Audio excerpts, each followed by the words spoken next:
Bonjour, aujourd'hui nous nous retrouvons à Guingamp, en Bretagne, pour la cérémonie de remise des attestations de compétences des structures d'insertion par l'activité économique.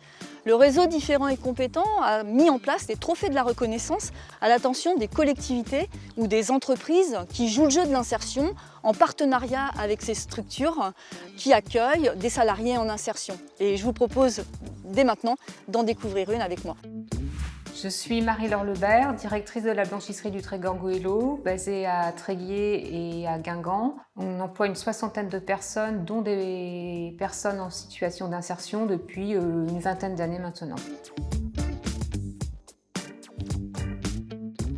La blanchisserie du Trégor Goëlo traite à peu près 9,5 tonnes par jour. On fait aussi bien du linge plat, donc les draps, les serviettes de table, les serviettes de toilette, que le linge professionnel des soignants, mais aussi le linge des résidents de ces structures. Depuis l'ouverture de la blanchisserie en mai 2001, on a travaillé étroitement avec la mission locale de Tréguier et de Lannion, depuis 6 ans avec la maison de l'Argoate de Guingamp, et à ce titre, on a ouvert des postes à des personnes en situation d'insertion professionnelle. Quand on a un besoin de postes à pourvoir, on contacte ces organismes qui nous adressent des personnes, que l'on commence souvent par un stage en milieu professionnel d'une quinzaine de jours. Et quand ça se passe bien, ça se termine par une proposition de poste sous forme soit de contrat aidé, sous forme de CDD. Quand il y a des freins qui sont identifiés lors de l'embauche, on met en place en face des formations nécessaires pour permettre un acquis de compétences, puisque nous, nos métiers n'ont pas besoin de qualification particulière et l'apprentissage se fait sur le tas en milieu professionnel. Ces personnes exercent des missions tout à fait identiques à ceux des salariés de l'entreprise. Sur le site de Guingamp notamment, ça va du lavage au pliage de linge, à la distribution aux porteurs, jusqu'à l'expédition. Parfois, elles ont déjà travaillé dans des blanchisseries dans une vie antérieure et on les remet en fait dans le milieu professionnel. Ça leur permet de maintenir leurs compétences, voire de les faire évoluer dans le temps.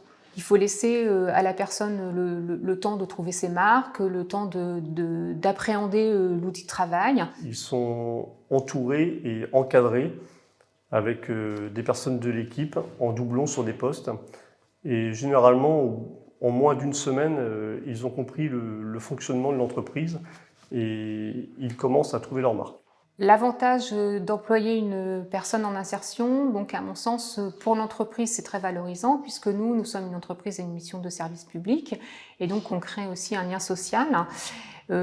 Pour l'ensemble de l'équipe, ça permet d'avoir une ouverture d'esprit sur les personnes qui peuvent y travailler, aussi bien des personnes qui sont en situation de handicap, des personnes qui ont eu des difficultés antérieures dans leur vie et qui arrivent à se réinsérer, et des personnes qui sont un peu moins fragilisées par le cours de la vie. Le message qu'on voudrait faire passer aux différentes entreprises, c'est n'hésitez pas, n'ayez pas peur. Nous avons souvent de très belles surprises avec ces personnes qui sont en insertion professionnelle. Généralement, ces personnes sont investies dans leur travail et ils ont envie de progresser.